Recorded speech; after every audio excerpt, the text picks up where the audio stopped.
our next presentation will be with Julia McKenna. Many of you heard her yesterday, and she spoke with you, and she was facilitating a group, but she's one of our staff, and she has people with her that have lived experience, and we will share in the discussion and dialogue. Thank you. Hello. Good morning. So we're gonna have about an hour and 15-ish with you all. And I will go ahead and jump right in, and I'll introduce my panelists. And yeah, we'll just roll in, and we're gonna have as kind of an interactive as possible session with you all.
So just to introduce myself, I'm Julia McKenna. I use gender-neutral they/them pronouns. I'm a housing advocate. I'm a research analyst here at OHCS. And I also serve on the board of the Fair Housing Council of Oregon. And I've done advocacy and research on best practices for serving LGBT people experiencing homelessness. I did that in my Master of Public Policy at OSU, and through that research interviewed 25 LGBT people with experiences of homelessness, and really talked to them about their experience, and through that, saw the kind of issues around shelter access, and have been working on advocacy ever since then. And so I graduated in 2015, so have been working on that since 2013. And I'm going to back up and introduce my two panelists. So we can start far left is Sarah Louise. And Sarah Louise holds an MFA in writing from Sarah Lawrence College and has been facilitating the personal expression of marginalized youth for 10 years. She's also a longtime street outreach mentor and harm reduction practitioner. She sits on the board of the houseless organizing nonprofit Right to Survive and advocates for inclusivity within the systems of healthcare, education, and the law. So hello, thank you for joining us. And our next person is Jackson Brown. And Jackson is Bradley Ingles' healthy relationships advocate, working with survivors of intimate partner violence living with HIV, and they have worked with Bradley Ingles LGBT program for their MSW, Master in Social Work, field practicum, and as support group and workshop facilitator. Jackson also presents at conferences to educate providers on how to remove the power of the binary from the practitioner-patient setting in order to make space for individuals of all genders and cultures, as well as power and control dynamics, self-reflection, and internal bias as providers in identity-based work. Jackson works with organizations of all sizes to restructure operations and provide logistical solutions to ensure affirmation of customers and employees. They have 12 years of experience in interactive strategies and campaigns, specifically while utilizing digital and new or non-traditional methods. For example, they worked with doctors in Kansas City to open the Kansas City Care Clinic's transgender clinic, ensuring free access to gender-affirming healthcare for individuals with exclusionary insurance policies, so policies that specifically don't allow transition-related care in them. In addition to consulting about clinic operations, they also assist providers with messaging to garner community support and launching affordable gender-affirming care. They also work with providers with OHSU, Oregon Health and Sciences University of Portland, transgender health program to educate the hospital on affirming practices, and they meet with patients to establish primary care. They now live in Portland with their wonderful partner and rambunctious pit bull, but they grew up in rural Kansas, and they know their work won't be done until trans and gender diverse kids are safe from rural Oregon to Kansas. Reach out for consultation on just about any project meant to create change in our communities. As a growing grad student and budding social worker, Jackson is looking for and loves new projects. Thank you for letting me read your bios.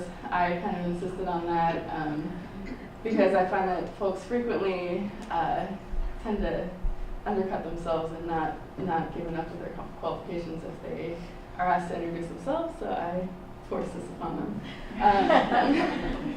And so I'm going to give a rundown of what we're going to do today. And so our learning objectives are just to really become familiar with transgender terminology and 101 kind of concepts, and to kind of understand experiences of transgender people, you know, in our societal context, in the U.S. context. And then we're really going to focus in on best practices and, you know, have experiences from working with clients or personal experiences to really illustrate all of those best practices for us today. And so for these kinds of sessions, it's really important for us, you know, to have an open environment where you feel like you can ask questions, raise concerns, and kind of flag us if you're not tracking the conversation, or if we're going over and using words that you're not familiar with. Please flag us at any time. You know, your learning is our goal, and so we'll be happy to go over anything that we need to. And so the guidelines for today, for our conversation and our time together, are respect, of course, respect each other, assume good intentions, so, you know, try to always assume the best of your coworkers, your colleagues. We're all here to learn, and for a lot of folks, this is a new topic, and so we're all, you know, going to have open posture to folks. And be aware of your own biases and coping skills. Seek support when it's needed. Practice self-care, so, you know, monitor how you're feeling. If you need to get up and take a break, by all means, you know, your self-care comes first. And recognize and respect and support others' learning styles, and so, you know, just engage with each other as you've been engaging these past 2 days, you know, with respect and joy in working together. Are there any additions before I go on of kind of ground rules that folks would like me to add, or anything specific you would like the group to do together? All right. Move on. So we have, this first portion is going to be a lot of the basic terminology of, you know, what does transgender mean? What are we talking about? And so transgender is a word that means identifies with a gender that's not the gender associated with your sex assigned at birth. And so cisgender means on the same side as, and so it means that you identify as the gender that's associated with your sex assigned at birth. And so, you know, when people are born, the doctor typically does just a brief examination based on visible traits, and assigns either male or female to babies, which map onto boy, girl, man, woman, which are the genders.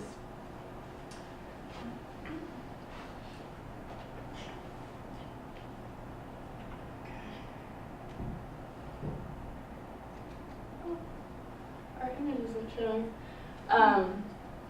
And so for folks that don't identify with their sex assigned at birth, with the gender associated with their sex assigned at birth, they might experience gender dysphoria, which is a feeling of discomfort over the incongruent kind of relationship with your body versus your internal sense of self. And so there's no single transgender narrative about how transition looks or doesn't look for folks. And so for some people it's really important to get hormone replacement therapy to better align their physical self with their internal gender identity.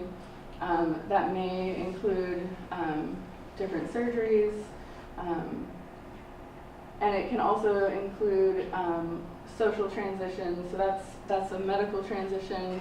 And then the social element is coming out to friends and family and saying, you know, I'm non-binary, I use gender-neutral pronouns, you know, kind of like, I know you've thought of me as your sister all this time we've been growing up, but actually if you could say sibling when you're introducing me to your friends, and kind of, you know, give the,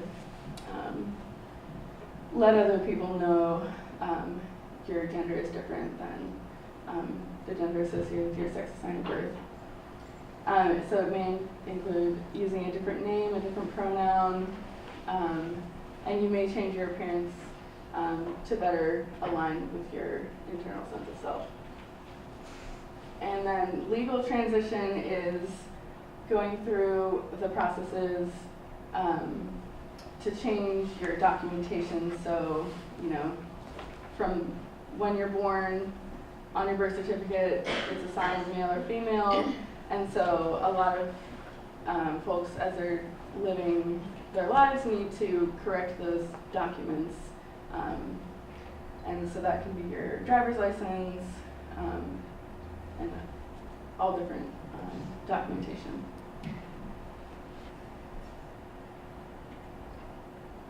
And so this is the genderbread person.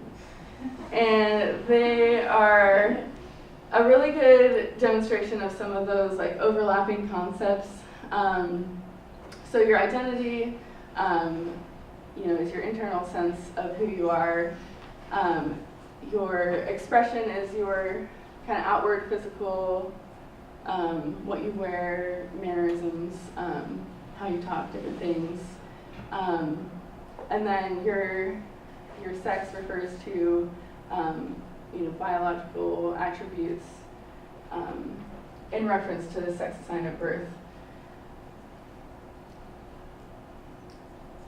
And then we also have sexual orientation, which is who you're emotionally and physically attracted to. And so the tip to help with that is your gender identity is who you go to bed as, so you go to sleep as whoever you are. And then sexual orientation is who you go to bed with, so who you want to be in relationships with. And so within sexual orientation is lesbian, gay, bisexual, straight, asexual. And so that's the differentiation between gender identity and sexual orientation. So how is everyone doing right now? We pretty all right? Mm-hmm. Okay. Everyone's all right? Okay. And so this next portion is just basics on pronouns. And so, you know, as the previous information indicated, a big part of transition for a lot of folks might be using a different pronoun than what they were, you know, raised as and called growing up. And so she, her, hers is, you know, typically feminine pronouns. He, him, his, masculine pronouns. They, them, their, can be gender neutral, non-binary, meaning not on the binary of man or woman. And for kind of pronoun stuff, it's really important to kind of introduce the norm of introducing yourself with your pronouns and making sure to use the pronouns that the person has indicated that they use. And another tip within that is to try to avoid what we call gendered language, so language that assigns gender to the people you're talking to. So instead of guys or ladies, you can use folks or everyone or you all as just a broader thing, so that you're not making any assumptions about people's gender when you're talking to them or to a group. So how's everyone on that?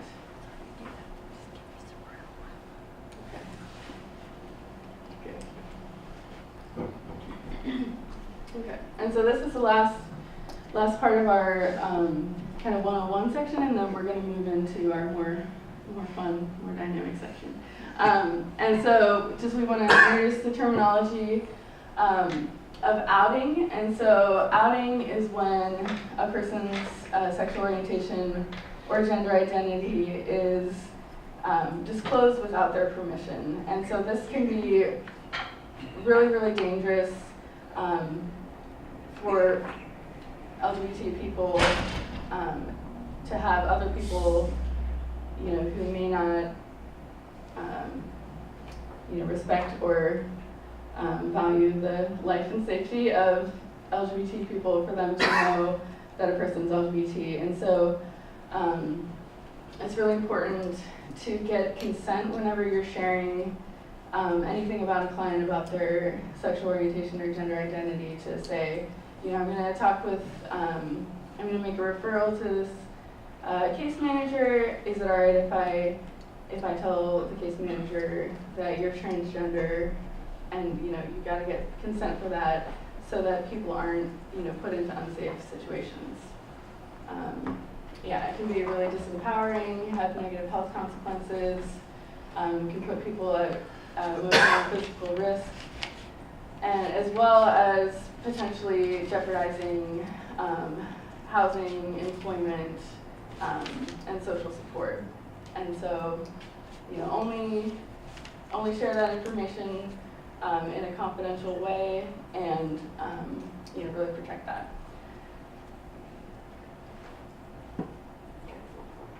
So we are going to transition into our portion with our lived experience and social service provider perspectives. Let's see. So we designed our engagement around the tool that's at your table. And so I think the easiest way will be for us to go down like each green box and to have you all speak on different elements of that.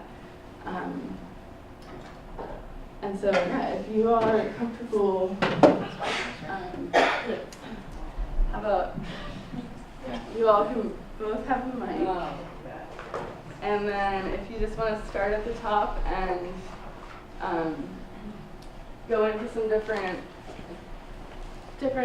experiences that your clients have had that illustrate the encouraging and discouraging practices. Yeah, my name's Jackson, or Jax. I use the pronouns they and them. Yeah, what this is, what you're really looking at is, I guess, the green, and the way I explain this to folks, Julie has done a great job of introducing me to this. We're also both part of the Oregon Trans Health Coalition together. And they've done a great job of coming to some of our meetings and explaining this. And I see the green sections as our touch points for folks who are coming to our shelters. And then they've done a great job of pulling out of each of those touch points what things can happen that are encouraging or good, which are on the left side, and are discouraging and bad to our trans and gender diverse community members, which is what's on your right side. In terms of outreach and engagement, I kind of describe that as the first touch point that a patient or client is receiving. And that can come down to a staff person using the correct name and gender pronoun. And how one of the things that we talk about, especially as it relates to outing and disclosure of identity, is there's a big, what I would do in my work, when I work especially with IPV folks, survivors of intimate partner violence, excuse me. A lot of what we talk about is trying to establish power with a person as opposed to power over. And the fact that some of us get to navigate this world with a privileged identity, meaning an identity that carries, most folks don't have to think about their gender identity their whole life, and for trans and gender diverse folks, it's often the opposite. And so one of the best things you can do to kind of start to establish the power with the person, as opposed to over them, if you're not of trans experience, is to give your pronouns at the same time that you ask for theirs. You're automatically acknowledging that I've taken some time to establish what pronouns mean to my gender identity, how I use those, and I've done enough of that thought process to establish that I want to open up the floor and engage with you on an equal playing field. It doesn't sound like much, but for the trans and gender diverse audience, it's a really big deal, especially when it comes from a cisgender person. So it's really important, I think. I often do poetry in the community, and I always tell people when I ask for pronouns, I remember to give mine, and I won't assume gender when I see a stranger next time. So yeah, I mean, that's just a little example of things that you can do with folks. And another question I get is, well, what do I do when I offend somebody? I mean, if we're really going to be doing this work, then we're trying to make space for the most marginalized audiences. So let's back up a little bit and think about why we're even asking that question. If a person is really going to be offended in that place by something like a gendered pronoun, and we're really doing this work to represent our most marginalized community members and vulnerable community members best, then our response is usually going to be referencing the diversity policies that we've all worked really, really hard to put in place into our organizational efforts, and saying, like, this is what I'm trying to do as a person. And by the way, I gave my pronoun too. So you have those elements going on in that first touch point. I think those are some of the big things that come to mind. It's also important to understand what spaces someone can and cannot, or do not want to use a name and pronoun, especially in terms of disclosure of identity and outing people. There are some spaces, especially when an individual, maybe their home life has been disrupted because of their transition.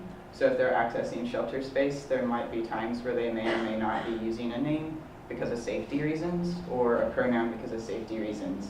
And it's important to know who on your staff and how to navigate those conversations, both with folks on your staff, folks with other organizations that may be interacting and impacting that survivor or that individual. It's just important to understand, like, and for me, what I often ask people, sometimes I'll even work with parents who are still trying to figure out how to communicate with their children, their new name and their pronouns. And so I'll talk to them about, like, okay, if I happen to see you and interact with you around your family, and they're within listening distance, how do you want me, what pronouns do you want me to use? What name do you want me to use? And I also like to put me personally and professionally, I like to put a point in it where, like, you know, if you ever need additional advocacy or conversation around what that looks like for you and your emotional bandwidth with your family, I'll make time for that. But that's part of my role as well. And so I think that's an important one as well. And then you mentioned some great stuff on just how folks, in terms of gender fluidity, which I have a lot of I identify as gender fluid, so I have a lot of respect for that as well. Yeah.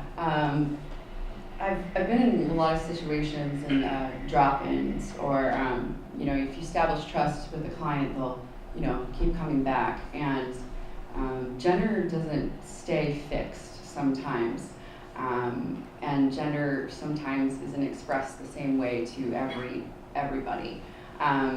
So I've been in situations where clients will get jumped or experience something extremely traumatic on the street, and they come back presenting in a very different way. Suddenly, this person that's been Sarah the whole time is now James, and that doesn't necessarily mean in that moment that forever this person is going. It's moment to moment. That person may want to be called James today, but that doesn't mean that all the work they've done on this transition and all that is negated. Because, I've had coworkers who are like, well, they came in and now they're back to being James, so now that's what we're going to call them. It's like, well, that's what they told you. It's pretty relational, is what I've found. And hearing it from that person is really important. So if so-and-so tells you something, take it with a grain of salt, I think. And be aware of the amount of trauma involved when, that could potentially be involved in that decision. Yeah. So for this, I think it's really important to always emphasize, and can you see us if we're not standing? Should we all stand? We should stand. All right, stand. Okay. Yeah, I thought so. Yeah, probably. It's really important to emphasize that folks are navigating safety on a moment-to-moment basis. And so especially for folks who are living outside, who might be accessing shelter services, their safety might depend on them wearing more masculine clothing or, presenting in a certain posture to, kind of keep people away from them and to keep themselves safe. And so just because someone might, out in the community look like, oh, what are they talking about? They're not really trans, they're out here in, baggy pants and whatever, and they're presenting as male out in the community. Why should I have to respect that they're trans and let them into our women's shelter? It's really important to understand the whole context of, people's experience, and that they're navigating their safety, out in an unpredictable environment. And so, there's lots of barriers for folks, especially in accessing anything related to transition, even accessing like a razor to shave with or anything like that. It can be a really huge barrier. So the person who shows up at the shelter might not to you look like what you think, a woman looks like, but there's barriers and there's safety that's being navigated literally on a moment-to-moment basis in a situation-by-situation context. I also wanted to make sure to mention there's a cultural aspect to this. In other cultures, some are more comfortable with this, like American Indians have two-spirited people in their community, and sometimes that is, sometimes a person comes in and it's her. That doesn't mean it's going to be her tomorrow, and that's not seen as odd in their world. So yeah, try to accept that and go outside your comfort zone if that's uncomfortable for you. Question about names. Is it better in the beginning to just use people's names and avoid the pronouns completely? I mean, using somebody's name is a sign of respect anyway. Wouldn't it always be better to just approach it with, what's your name, and then use that name as opposed to go to pronouns all of a sudden? Mm-hmm. Is that correct? Yeah, I often tell people that we forget that pronouns are meant to replace a person's name. And you can often, if you don't know a pronoun, you can refer to the person as a person.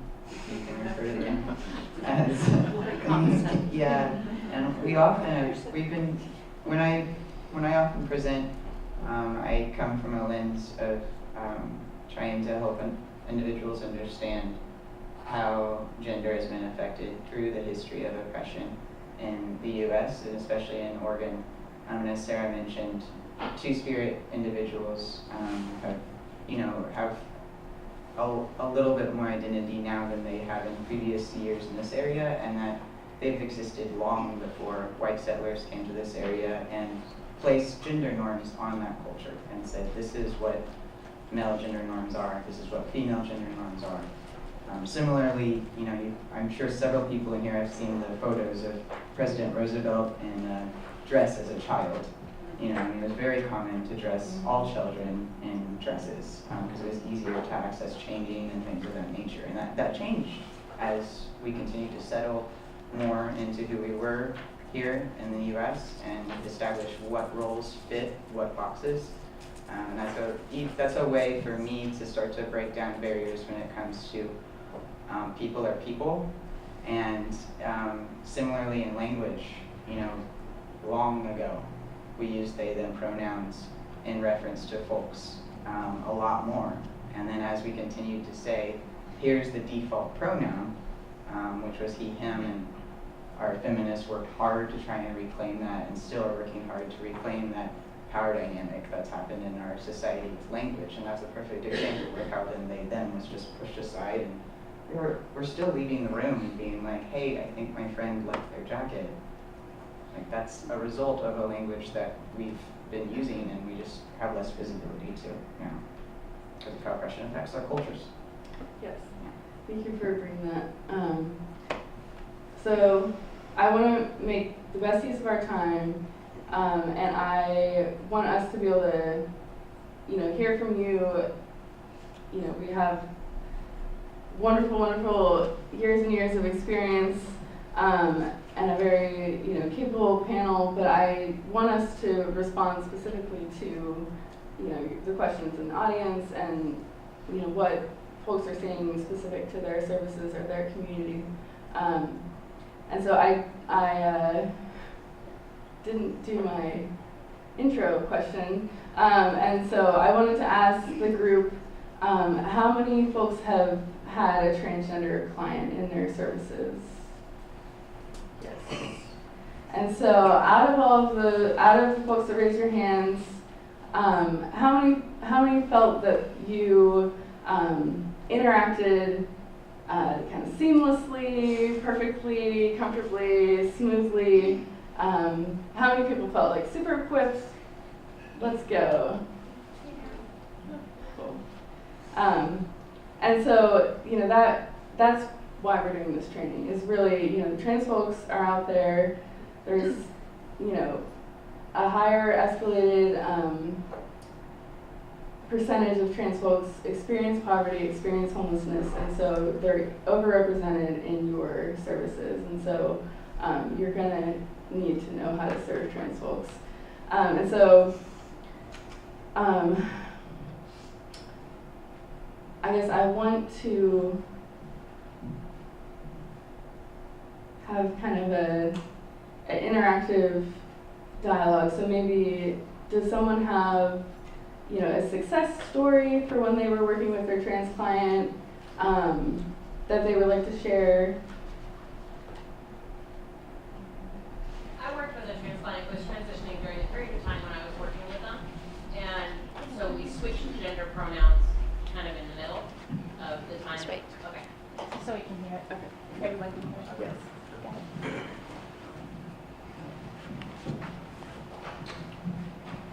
I worked with a transgender client during the time that I was working with them. They were in the process of transition, and so we switched gender pronouns in the middle.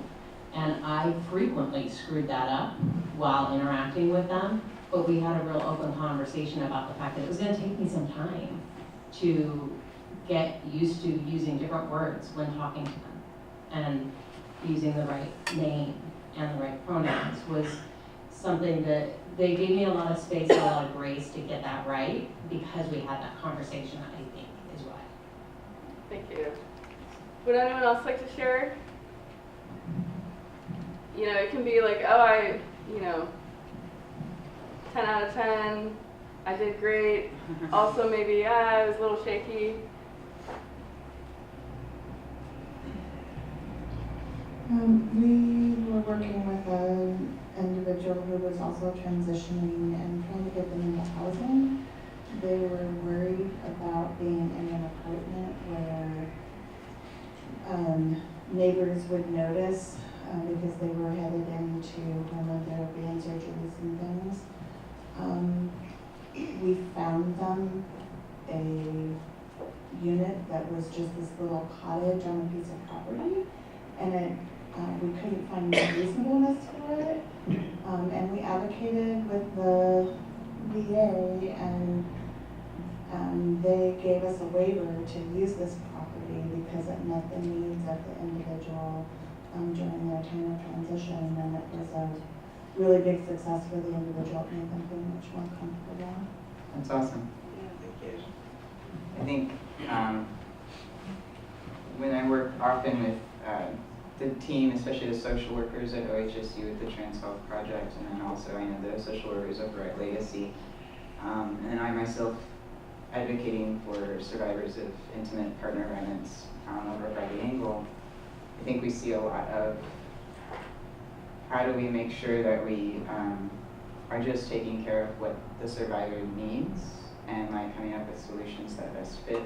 You were saying, yeah, that's a great example of how to, like a lot of times we're in these conversations and we're saying like this is someone who maybe they're post-op, maybe they're, navigating other additional barriers, and how do we have to take an additional step to advocate for them and make sure that we're pushing back a little bit against our systems and saying, no, I need you to hear me and I'm going to be the voice for this person, if that makes sense. Yeah, that's a great example. What that made me think of is the importance of privacy.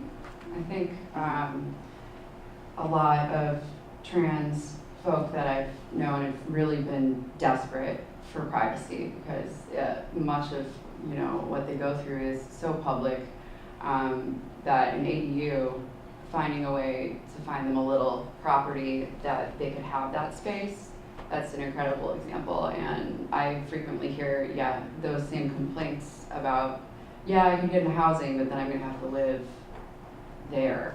And that's legitimate.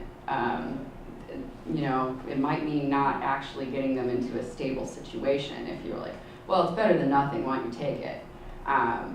Might just end up, that person might just be back out on the street because it legit does not meet their needs. So, yeah. So we have one more person in the back.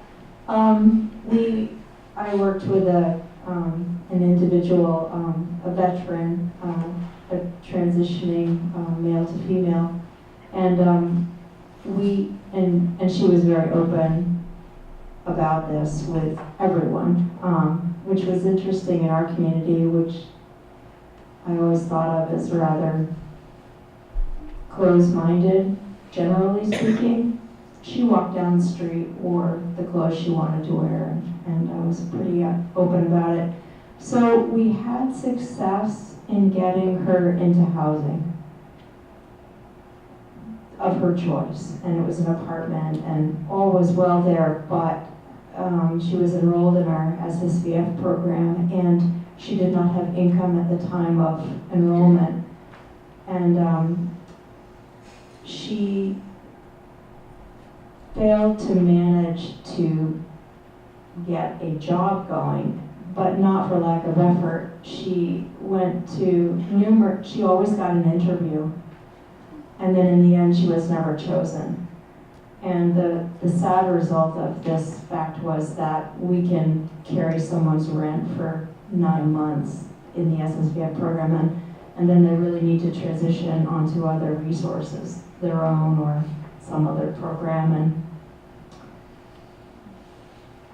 she did not manage to attain income and or a HUD voucher, and so she went back out into homelessness, and we lost contact with her. So I still think about her a lot, and I wonder what happened to her. So.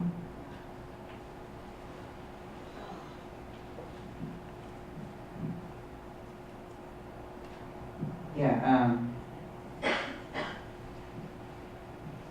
so there have been times, at Bradley Angle, we have culturally responsive and culturally specific programming and advocacy. And that's allowed us to kind of look at situations like that differently, in a way where when you have trans people who are resilient on staff and we hear things like that, we get pissed.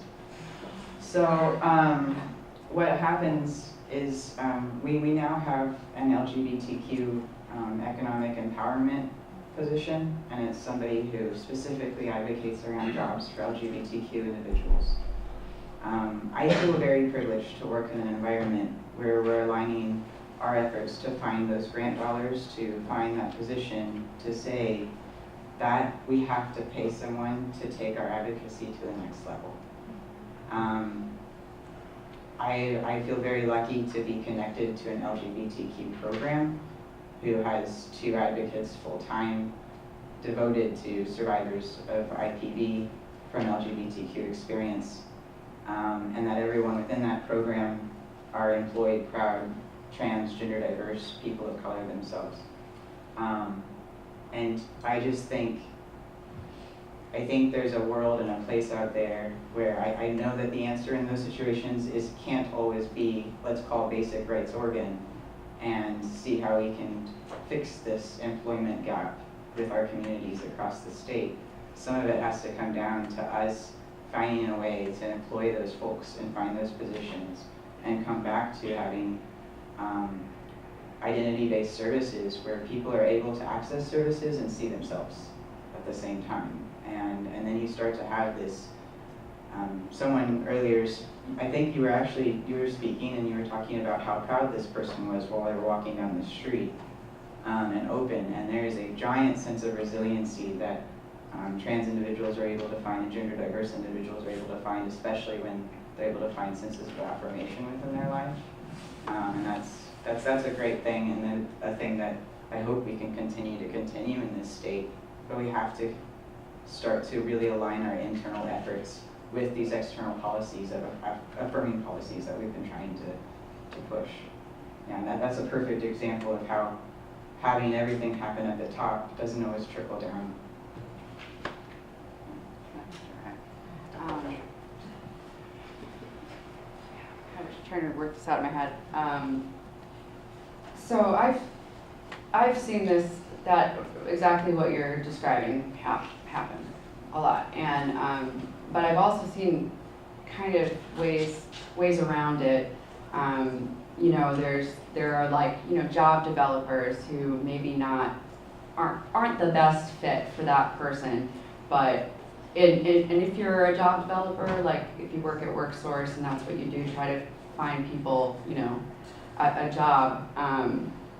One of the best things I saw a WorkSource person do was actually refer the client out to an LGBTQ like counseling agency, so they could actually talk about, get that paid for, counseling, talk about the experience of trying to find a job for this long and coming up short, because that can be really traumatizing in itself, you know, and particularly when it's connected to housing, it's always, and it becomes the more you try, sometimes you just need to relax, you know, and so I don't know, there's ways around it, and a lot of times just having someone to listen to about the experience, and even if it's hard to hear, particularly I've heard, it's because I'm black, it's because I'm trans, I know why this is happening. Sometimes you just need to sit there and hear it, even if, you know, maybe you think there's other stuff, you know, going on, like, no, you actually went to your interview like wearing shorts and whatever, you know. Yeah. But you don't need to say that at the time, because their experience is what's relevant in that moment.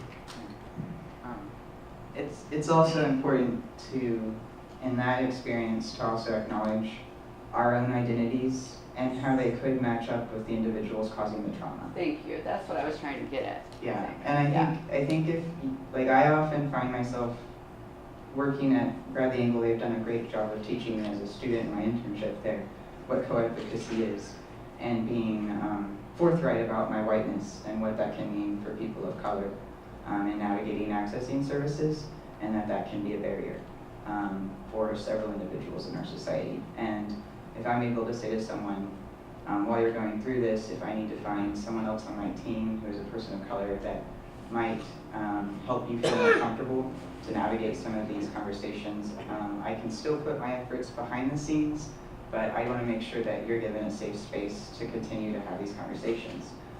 If you don't have that person on your team and that co-advocacy model built in, it's important to still speak to your identities and how you could be a part of their problem if they are not given the opportunity to call you out on your own whiteness. And like that's a great power with tool again, where you're just like, you know, I want to acknowledge that what's happening to you is being caused by individuals who are part of dominant culture in life, and that's a part of my whiteness and who I am, that identity as well. And I want to make sure that you can still access this as a safe space. So if I ever do anything that triggers you, similar to what's happening in other situations in your life, please just tell me, and let's have that conversation. And just saying that right there will help open up some doors, in my experience. No, that was great. Okay, that's perfect. So I do want us to have the opportunity, you know, to hear, I guess, concerns or challenges. Maybe it's physical space constraints, maybe it's resource constraints, maybe it's access to training resources, to kind of hear, you know, some things that could be improved upon, I guess, would be the phrasing. This might help you, this might jog your memory. Yeah. Yeah. Yeah. I just,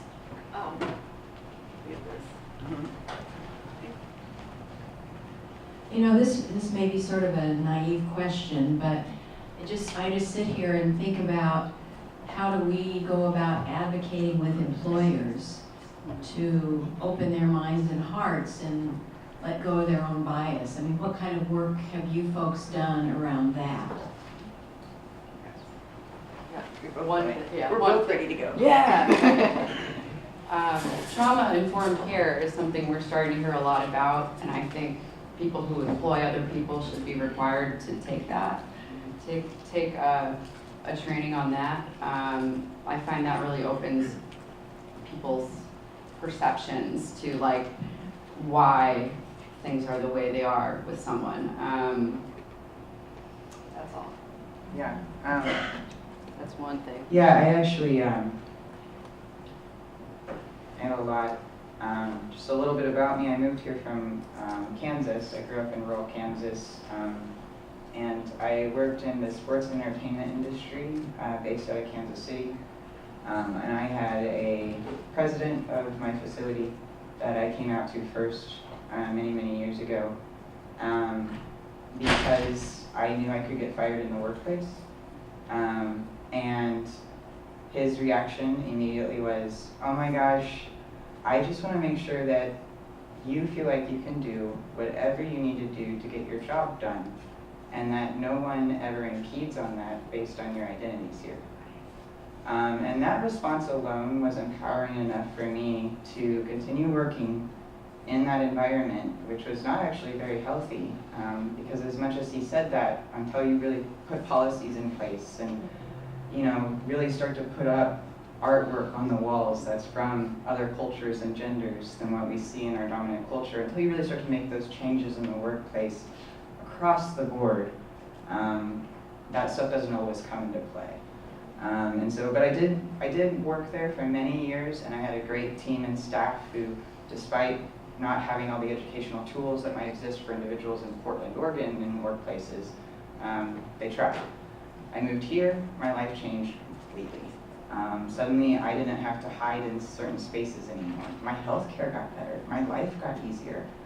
And then I started to realize that there's a gap here where we have these great policies that don't always play out for folks. And I started my first little contracting business, essentially going into workplaces and helping individuals understand how to create gender-affirming policies. And I'll be honest, it is a top-down effect. There is, you could have a champion at any level in a company, but if you do not have someone at the very, very top helping instill these things into policies and then making sure that funding and elements of that nature are falling into place, there's kind of there's a disconnect that they'll continue to call and ask me for advice because something else might have happened, you know? The thing that I speak to that in my educational materials in the workplace that create the most change is there's more and more and more evidence-based research that individuals who are affirmed in the workplace, whether that's in their racial identity, their gender identity, their identity with having a disability, and what that means in navigating that, the more those things are affirmed throughout the workplace, the actual productivity increases and the company makes more money, to the point that we're even seeing startups within the first, there's this little common known thing that if you don't make it through the first 5 years of business as a startup, you're not going to make it.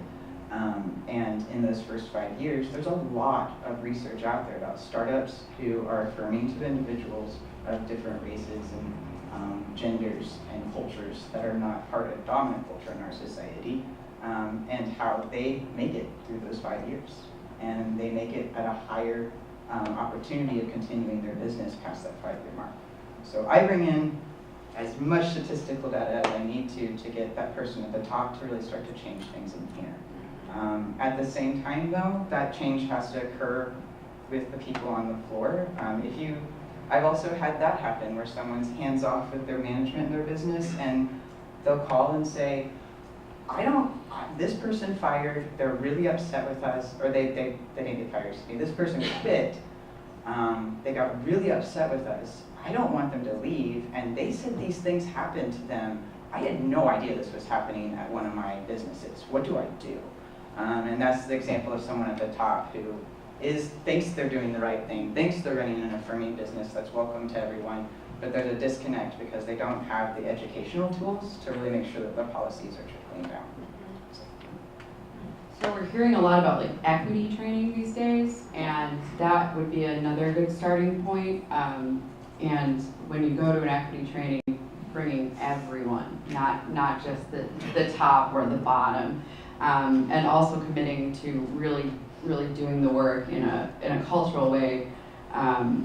Not just looking for pick and choosing little bits of it, but really committing to a comprehensive program. Center for Equity and Inclusion is pretty amazing. They're in Portland.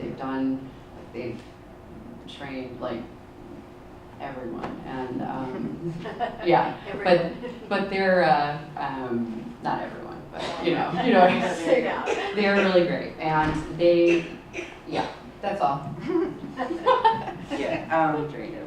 Yeah, and I think there's a lot of tools out there that individuals can reference. PFLAG, our Gender Odyssey conferences, they even have tools specifically for the workplace now. And you can always call Julia, and they can call me. Cool, so I do want to do a time check. I believe we have until 10:15 together. And so we've got about 25 more minutes. And so I guess I want to also get a kind of temperature check. How many folks in the room have had an LGBT specific training? And of those folks, how many have had transgender specific training? Nice. Happy to see that. I guess I'm trying to find a way to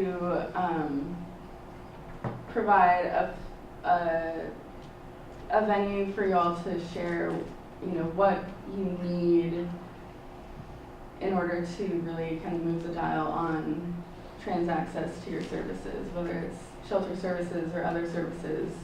And so I'd really like to hear, you know, are there things that you're coming up against that you need help resolving, or, you know, kind of as a larger kind of community working together to have trans-inclusive services across the board, what would help move that dial?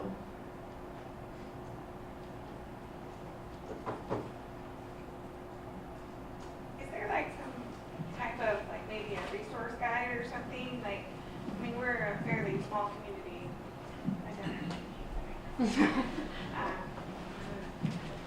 But like, is there like a place where we can go to see where we can get support? Or resources that are available to help kind of navigate the systems? Like a one-stop shopping center? Yeah. So today, I have a printout of this, this resource here for everyone to take, and we also have a packet, a couple of infographics, some sample policies, and different guides around language. So we'll be sending you with that. And so I think we should probably focus a little more in on some of the perspectives and I guess things that you were hoping to share that illustrate some of these points.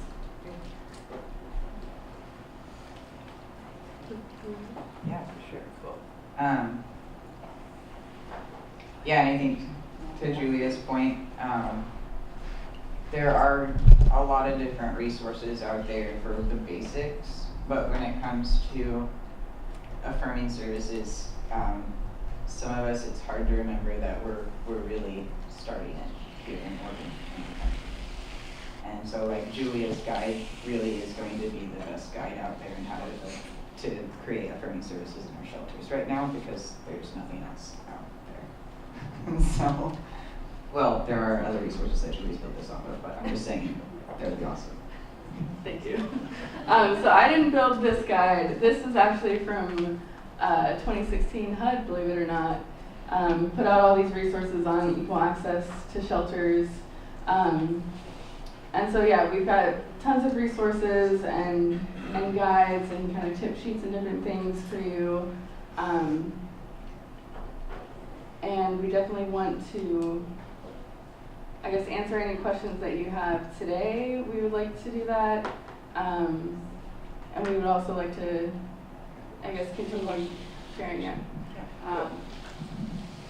Did you possibly mean more like a guide of all the places that exist?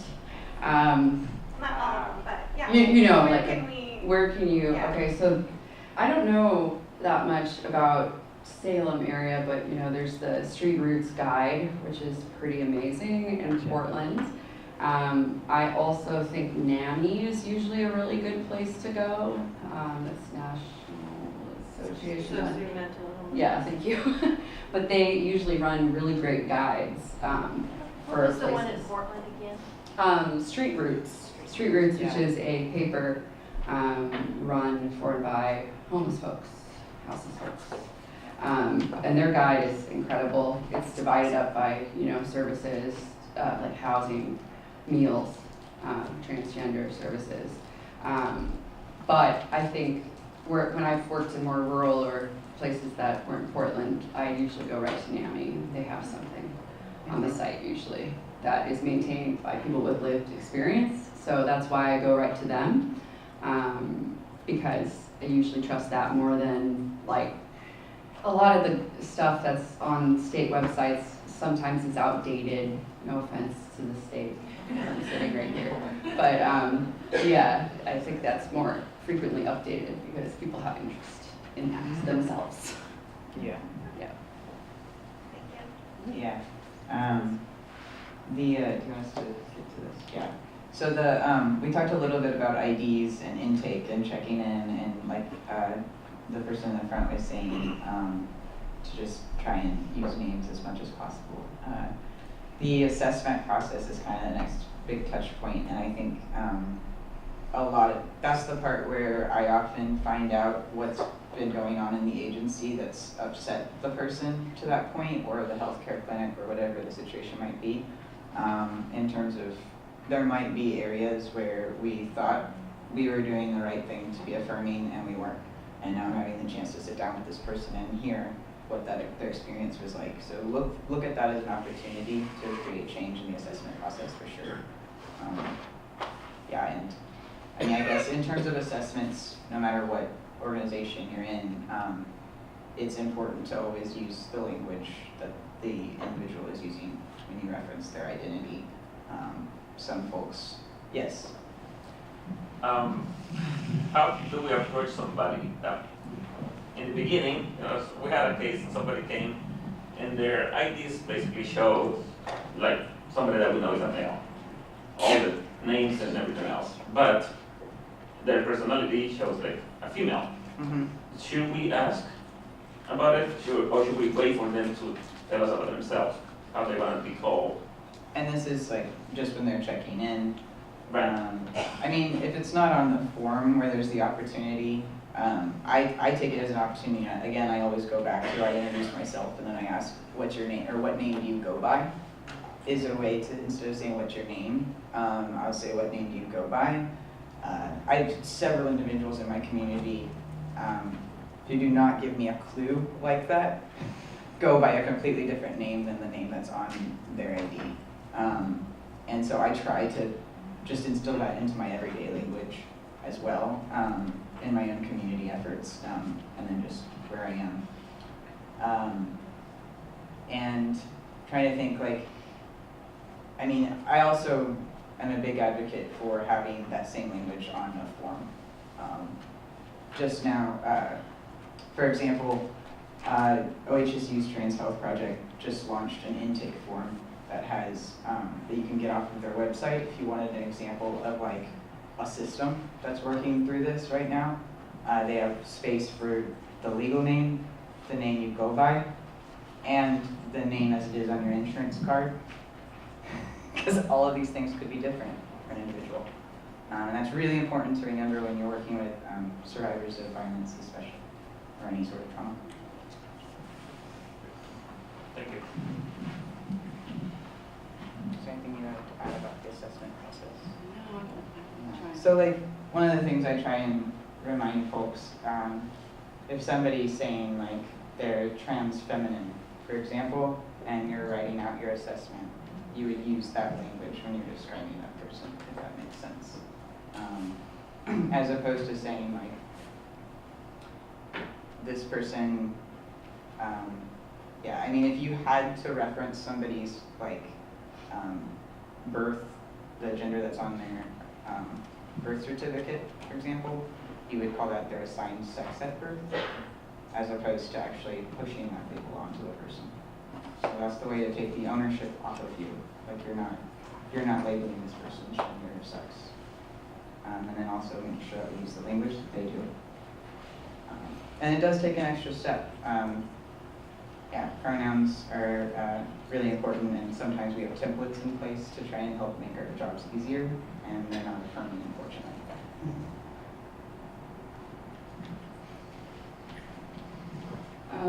So we're kind of getting to the next bit, which is referral, and much of this here is about follow-up and how important it is, so I just wanted to highlight that.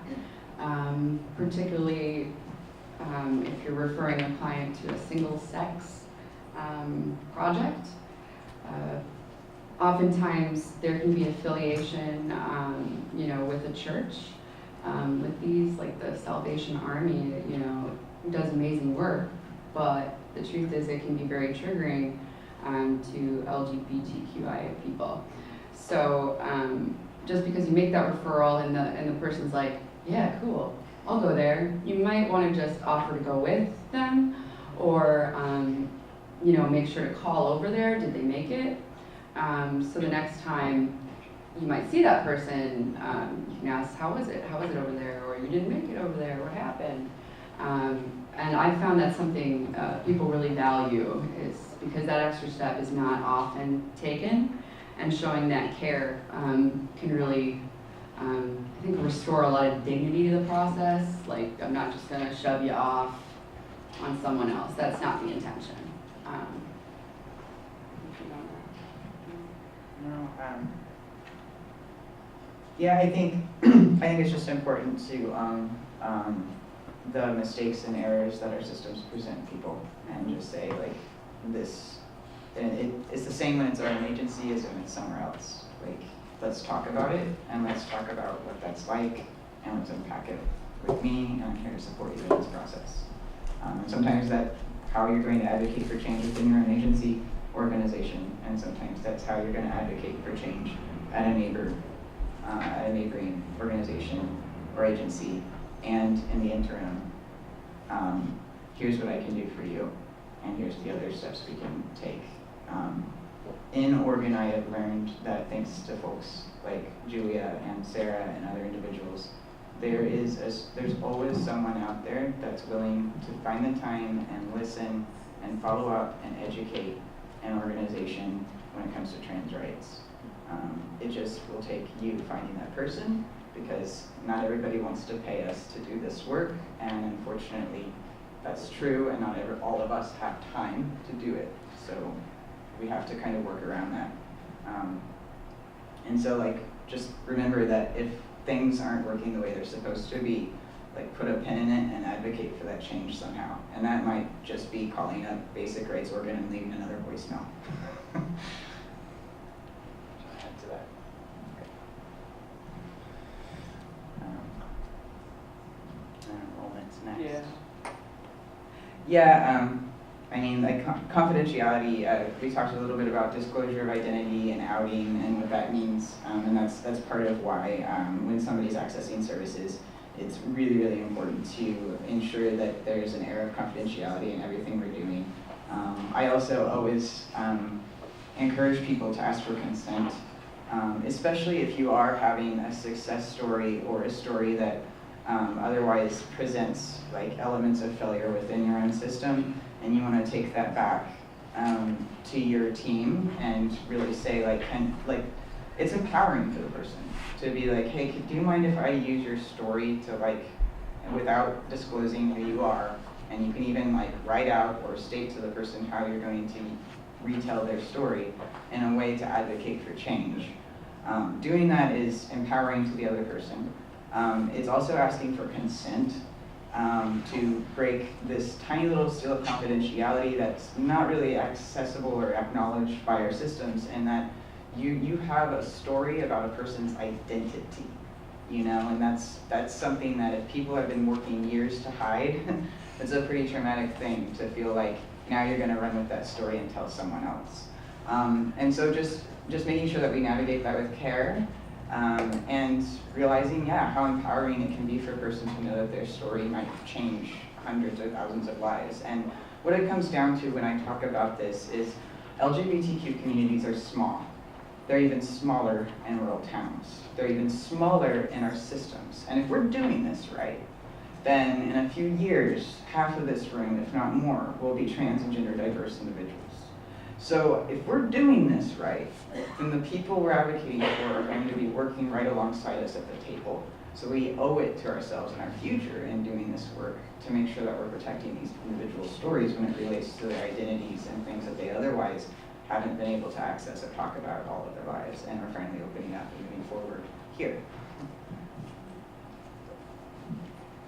Okay, so I'm just looking at the sheet again, and come across providing a confidential area to describe services that the client may want to access to ensure the client's confidentiality. So if we look at like how that kind of plays out, not only the describing of services, I think we need areas that are private to provide certain services that are within the realm of, you know, shelter. I'm thinking about where I worked, we gave out like our hygiene supplies, like right up front, where everyone could see, and I think that was a big problem. I think we shouldn't have been doing that. Particularly, I would run into the issue of underwear a lot. When someone wants to request underwear, well, that says a lot about their gender right there. If there isn't a confidential way for them to ask for what they want, or if they have to do it in front of everyone, they're maybe just not going to do it, and you're just not actually providing that service then. Well, we could just ask. Well, that's really hard sometimes. Also, I want to say, please donate ladies' underwear, because that is like the thing that never gets donated, because people just don't want to think about it. There's a shortage. Tampons too. That's all. That's a little getting somewhere else, but desperately needed. Desperately needed.